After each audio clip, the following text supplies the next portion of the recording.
عمران خان چاہتا ہے کہ ہمارا جو پاک فوج کا ادارہ ہے خدا نخواستہ وہ تباہ ہو جائے. عمران خان چاہتا ہے خدا نخواستہ پاکستان کے ٹکڑے ہو جائیں. عمران خان چاہتا ہے کہ پاکستان کا الیکشن کمیشن تباہ ہو جائے. عمران خان چاہتا ہے کہ ہمارا معاشرہ تباہ ہو جائے. تو یہ تمام چیزیں وہ کسی ایجنڈے کے تحت کر رہا ہے.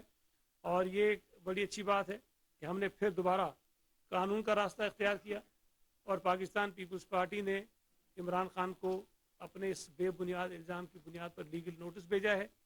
لیکن بڑی ایک مزہ کا خیز بات اسے پھر کہی جو کل سنا میں نے کہ وہ کہہ رہا ہے کہ بہت اچھا ہوا, میں تو دعا کر رہا تھا کہ آصف علی زرداری جو ہے اس طرح کرے اور میں کورٹ میں لے جاؤں, اور اپنی باتیں ساری اس نے دہرائی. آپ کو یاد ہوگا جب یہ ووٹ آف نو کانفیڈنس کا فیصلہ ہوا تو اسی عمران نیازی نے یہ کہا کہ میں تو دعا کر رہا تھا کہ یہ جو ہے وہ میرے خلاف ووٹ آف نو کانفیڈنس لے کر آئیں, اور میں تو دعا کر رہا ہوں اللہ تعالیٰ نے میری دعا سن لی, اب یہ میرے ٹریپ میں آ گئے اور میں پتہ نہیں کیا سرپرائز دوں گا. ٹریپ کیا ہونا تھا, بہرحال اس کی وزارت عظمیٰ گئی, آئینی طریقے سے گئی. آج پھر اس نے وہ بات دہرائی ہے.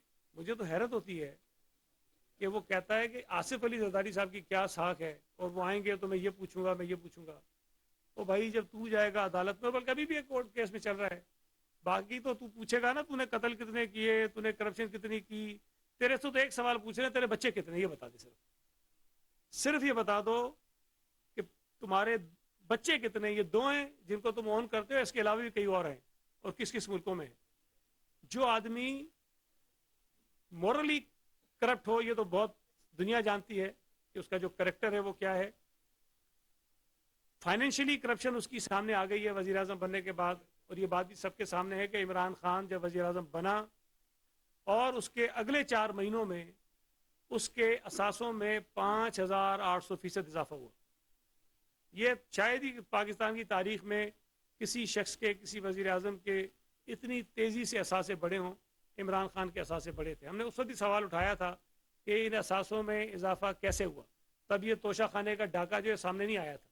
لیکن جب بات آگے بڑھی تو آپ نے دیکھا کہ توشہ خانے کا ڈھاکہ بھی سامنے آیا. پھر یہ گوگی کی جو کرامات تھیں وہ بھی کھل کر سامنے آئیں, پیرنی کی جو کرامات تھیں وہ بھی کھل کر سامنے آئیں. تو عمران خان کی جو کرپشن تھی وہ بھی اب کسی سے ڈھکی چھپی نہیں رہی ہے. اور عمران خان باتیں کرتا ہے ریاست مدینہ کی, لیکن حرکتیں اس کی ساری جو ہیں وہ اللہ معاف کرے, میں الفاظ ہی استعمال کرنا چاہتا ہوں, ایسی ہیں کہ اس کو سنسار ہونا چاہیے. یہ آدمی, ویسے مجھے حیرت اس کے فالوورز پر بھی ہوتی ہے. عمران خان کے بچے ادھر ادھر پھر رہے ہو, جس کو مانتا نہیں ہو, پھر بھی کہتے ہیں کوئی بات نہیں ریاست مدینہ یہ بنائے گا. عمران خان عدت میں نکاح کر لے تب بھی کہتے ہیں جی کوئی بات نہیں ہے ریاست مدینہ یہ چلائے گا. عمران خان ماہ محرم میں نکاح کر لے تب بھی کہتے ہیں کوئی بات نہیں ہے ریاست مدینہ یہ چلائے گا. عمران خان نکاح کے اوپر وہ دوسرا نکاح کر لے پھر بھی کہتے ہیں کوئی بات نہیں ہے ریاست مدینہ یہ چلائے گا.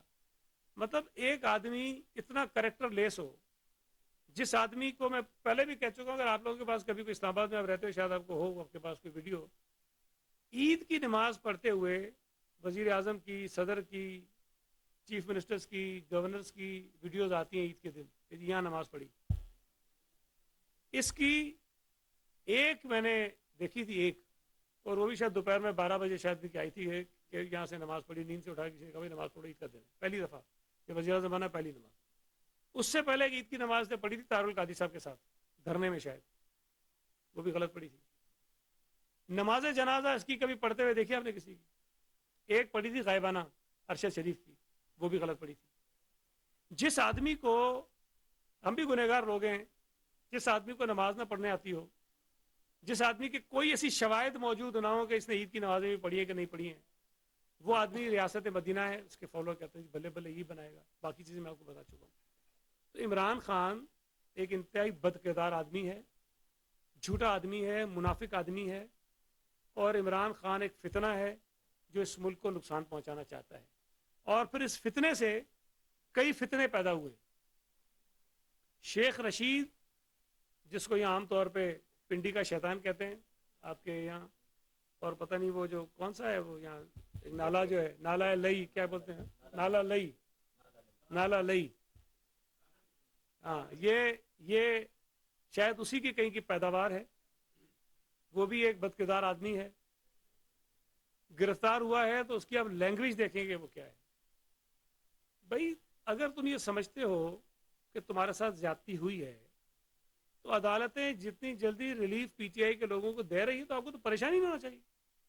آپ جائیں گے ایک آدھ دن میں آپ کی ضمانت ہو جائے گی. بھلے آپ کے پاس سے غیر قانونی جو ہے وہ اسلحہ نکلے, آپ کے پاس سے شراب نکلے, آپ کے پاس سے جو چیز نکلے, کوئی بات نہیں, آپ کو ضمانت مل جائے گی. آپ الیکشن کمیشن کے ممبران کے خاندانوں کو دھمکیاں دیں, ان کو جان سے مارنے کی دھمکیاں دیں, آپ کو ضمانت مل جائے گی, کوئی مسئلہ نہیں. تو آپ کو فکر مند نہیں ہونا چاہیے. لیکن میں یہ سمجھتا ہوں کہ قانون کے مطابق کارروائی ضرور ہونی چاہیے. شیخ رشید نے گرفتار ہونے کے بعد جو مزید بکواس کی ہے اس بکواس کے اوپر بھی کارروائی بنتی ہے. اگر شیخ رشید یہ کہہ رہا ہے کہ آصف علی زرداری عمران خان کو قتل کروانا چاہتا ہے, اور اگر شیخ رشید یہ کہہ رہا ہے کہ آصف علی زرداری نے اس کام کے لیے کسی دہشت گرد تنظیم کو پیسے دیے ہیں, تو اس کا مطلب یہ ہے کہ شیخ رشید کے پاس کوئی شواہد ہوں گے, کوئی گواہ ہوں گے کہ جی کس تنظیم کو پیسے دیے, کتنے پیسے دیے, کس طرح سے دیے.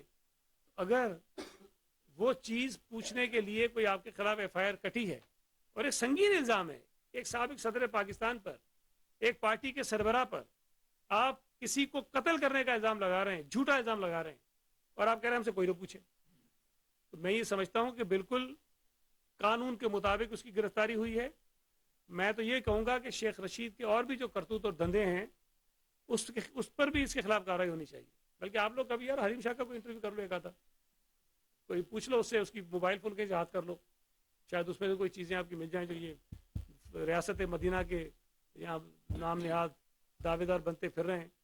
اتنے بد کردار لوگ ہیں اور قوم کو انہوں نے پتہ نہیں کس راستے پہ لگایا ہوا ہے.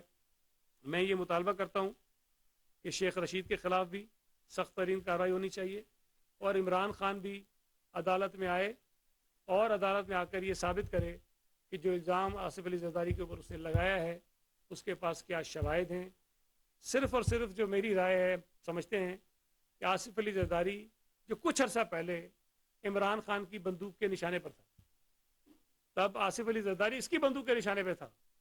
آج جو ہے یہ آصف علی زرداری کے بندوق کے نشانے پر خود ہی اپنے آگے بیٹھ گیا کہ میں آصف علی زرداری کے بندوق کے نشانے پر, ہم نے تو کچھ نہیں کہا ہے. تو اس کے حواس پر آصف علی زرداری طاری ہے.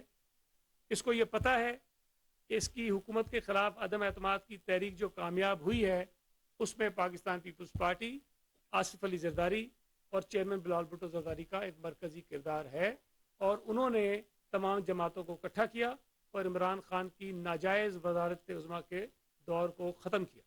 تو اس وجہ سے اس کے وہ حواس پہ طاری ہیں. اسے پتا ہے کہ پنجاب کے اندر بھی اگر تبدیلی آ سکتی تھی تو آصف علی زرداری صاحب کے تھرو آ سکتی تھی. اسے یہ محسوس ہو رہا ہے کہ بلوچستان کے اندر بھی اگر پیپلز پارٹی کی طرف لوگ آ رہے ہیں تو آصف علی زرداری صاحب کی محنت سے آ رہے ہیں. اسے یہ پتا ہے کہ صوبہ سندھ میں پیپلز پارٹی اگر مضبوط ہو رہی ہے تو آصف علی زرداری کی محنتوں کی وجہ سے ہو رہی ہے. اسے یہ پتا ہے کہ پنجاب میں پیپلز پارٹی کا ریوائول جو اس کو ہوتا ہوا نظر آ رہا ہے وہ آصف علی زرداری اور بلال بھٹو زرداری کی کاوشوں کی وجہ سے ہو رہا ہے. تو اس سے یہ اندازہ ہے کہ اگر میں آصف علی زرداری کو ہٹ نہیں کروں گا, اس پر اتنے غلیظ الزامات نہیں لگاؤں گا, تو آصف علی زرداری عمران خان کی سیاست کو خاک میں ملا دے گا.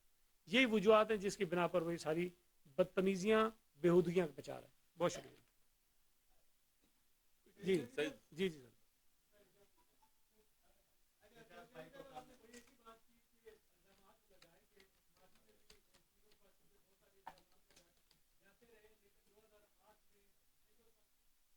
make sure to our Pakistani brother the frame commitment of the government of the Kingdom of Saudi Arabia under the leadership of Custodian of the Holy Mosque, King Salman ibn Abdulaziz Al Saud, to always stand by our Pakistani brother in order to reach our brotherly relation in new height. Ladies and gentlemen, at the end, I once again thank you all the participating in this ceremony and prayer for the peace and prosperity and stability for both brotherly country. Assalamu alaikum.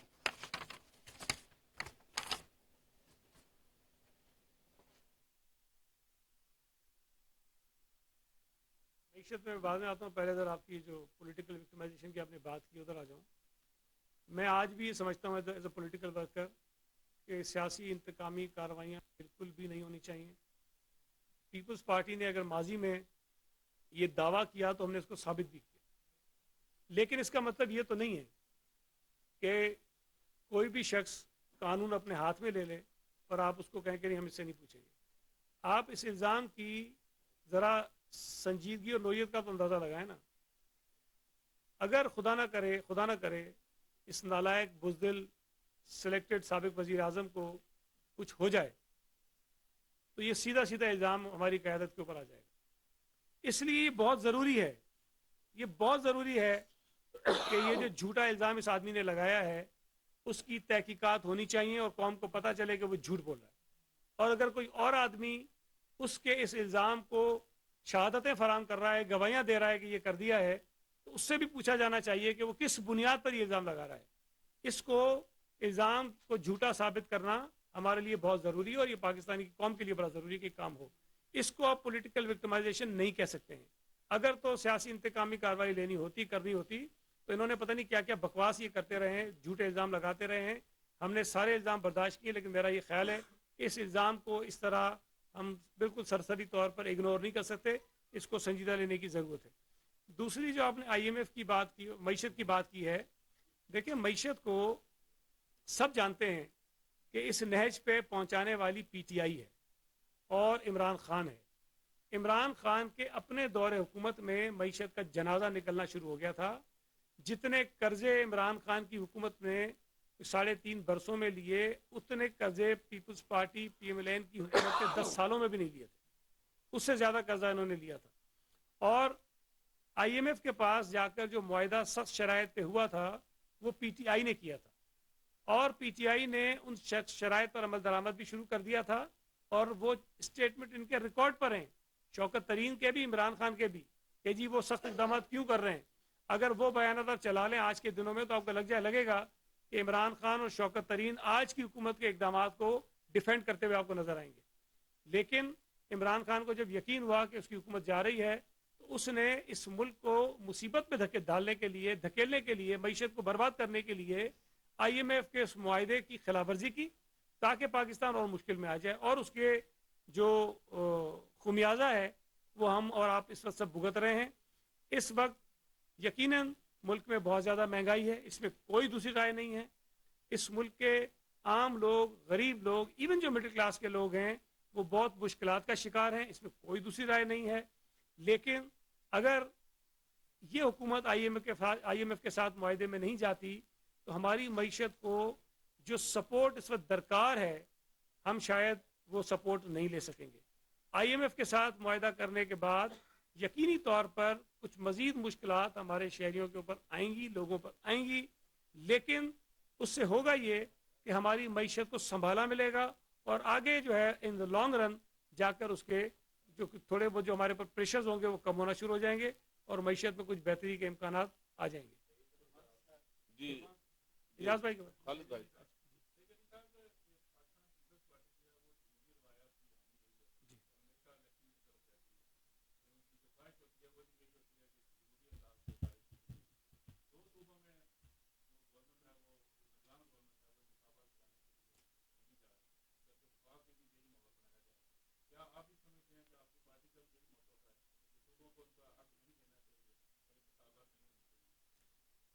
دیکھیں میری رائے میں آئین میں جو طریقہ کار متعین ہے elections کرانے کا وہ الیکشنز ہونے چاہیے. پنجاب میں بھی الیکشنز ہونے چاہیے، کے پی کے میں بھی الیکشنز ہونے چاہیے، جو سیٹیں انہوں نے خالی کی ہیں اس کے اوپر ضمنی الیکشنز ہونے چاہیے. اور اس کے بعد جب عام انتخابات کا وقت آئے گا پنجاب اور کے پی تو اسے نکل جائیں گے، لیکن نیشنل اسمبلی کے، بلوچستان کے اور سندھ اسمبلی کے جو الیکشنز ہیں وہ وقت پر ہونے چاہیے. اور یہ جو بھی کرائسس لوگ کہتے ہیں میرا خیال ہے کہ جب وقت پر الیکشنز ہوتے جائیں تو شاید ہم بہت ساری چیزوں سے بچ جائیں گے.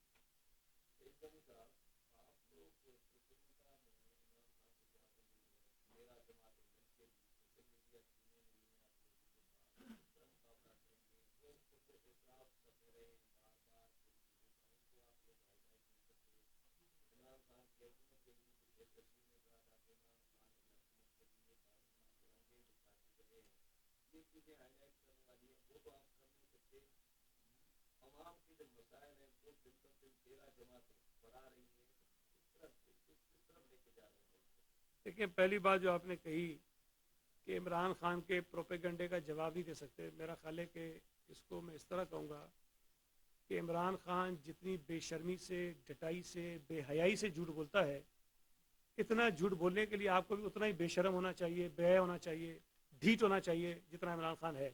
اور میرا خیال ہے کہ اس وقت اس ملک میں وہ ایک ہی آدمی ہے جو اس پیمانے پر پورا اترتا ہے، تو کوئی بھی شخص اس حد تک جا ہی نہیں سکتا جس حد تک عمران نیازی چلا گیا ہے، تو اس کو بالکل ہم نہیں پہنچ سکتے، لوگ کان پکڑیں گے۔ اب جو آدمی مطلب اللہ معاف کرے لکھ کے دیا ہوا ہے کہ بیٹی ہے، کیس ہارا ہوا ہے، کورٹ میں کہتا ہے مجھ سے تو پوچھو ہی مت، اس لیے کہ میں نے تو استعفیٰ دے دیا ہے اور میں تو الیکٹڈ ریپرزینٹیٹیو ہی نہیں ہوں۔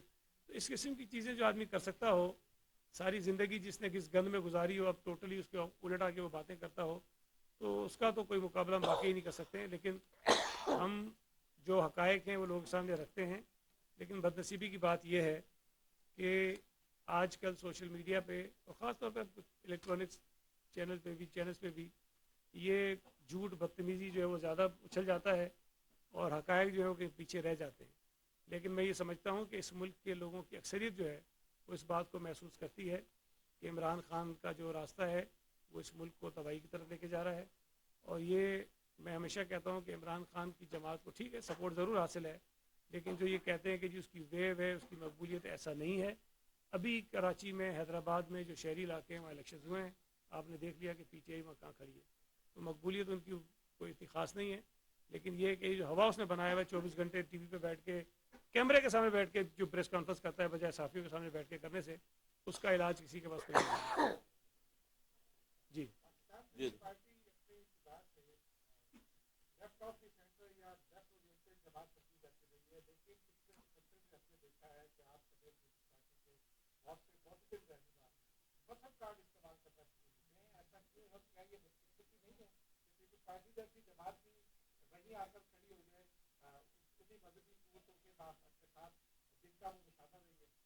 نہیں، میرا نہیں خیال ہے کہ پاکستان پیپلز پارٹی مذہب کارڈ استعمال کرتی ہے، لیکن اگر کوئی آدمی ریاست مدینہ کا نام لے اور خود وہ بد کردار ہو، کرپٹ ہو، چور ہو، جھوٹا ہو، مکار ہو، بےایمان ہو، اور آپ یہ کہیں میں اس کو یہ بھی نہ کہوں، میں تو یہ نہیں کہہ رہا کہ بھائی تم ریاست مدینہ کا نام مت استعمال کرو، بھائی کرنا ہے تو پھر ایسے اس طرح کے اپنے اندر وہ پیدا بھی کرو نا، اپنی خصلتیں بھی ایسی کرو آپ۔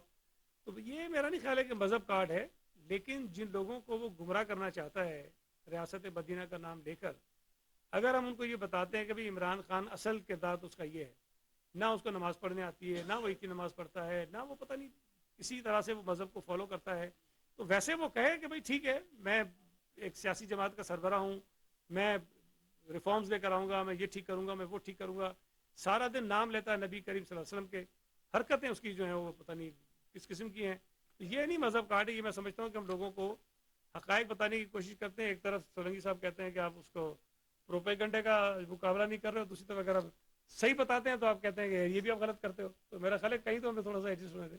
یہ بتائیے گا کہ آپ کے پچھلے دور میں آئی پی پائپ لائن کا منصوبہ فائنلائز ہوا، اب ایران کہہ رہا ہے کہ 2024 مارچ تک پاکستان سے $18 ارب کا جرمانہ ہوگا اگر یہ پاکستان کمپلیٹ نہیں کرتا۔ اس وقت ایران یہ بھی آفر کر رہا ہے کہ ان کے بارڈر ایریاز کے ساتھ جتنے بھی دیہات ہیں، علاقے ہیں، ہم انہیں فری بجلی بھی دے رہے ہیں۔ اس وقت سب سے زیادہ مشکل حالات عوام کے ہیں اور ان کو کنسرن ہے مہنگی بجلی سے، مہنگی چیزوں سے۔ تو اس طرح کے پلان جو آپ نے ہی اپنی پچھلی حکومت میں اسٹارٹ کیے تھے، ان کے اوپر امپلیمنٹ کریں گے یا نہیں کریں گے؟ جو حکومت کا حصہ ہے اس وقت آپ، اور آپ کی پارٹی کا کیا اسٹینڈ ہے ایران سے تجارت؟ دیکھیں، ایک تو جو آپ سوال کیا ہے میرے پاس اس کی کوئی لیٹسٹ انفارمیشن تو نہیں ہے کہ میں اس پہ زیادہ کوئی آپ کو بات کر سکوں، لیکن یہ فیکٹ ہے کہ پاکستان کو اس وقت کرائسس کا سامنا ہے، گیس کے کرائسس ہیں ہمارے پاس، اور جو انرجی بھی ہمارے پاس ہے، بجلی بھی ہے، وہ ہم مہنگے فیول سے بنا رہے ہیں اور اس کی کاسٹ ہمیں بہت زیادہ بٹھا رہی ہے، اور یہ جو آپ کا امپورٹ اور ایکسپورٹ کا جو کرنٹ ڈیفیسٹ ہے، اس میں بھی ایک بہت بڑی وجہ آپ کی بجلی بھی مہنگی بجلی ہے وہ بھی ہے۔ محترمہ بے نظیر بھٹو صاحبہ نے تھر کے کوئلے پر 90s میں کام شروع کیا تھا، اور اگر وہ کام اس وقت ہو جاتا تو آپ اندازہ لگائیے کہ نہ صرف یہ کہ اس ملک میں سستی بجلی ہوتی، بلکہ لوکل فیول سے بنی ہوئی بجلی ہمارے پاس ہوتی اور وہ پورے ملک کو فراہم کر رہے ہوتے۔ بہرحال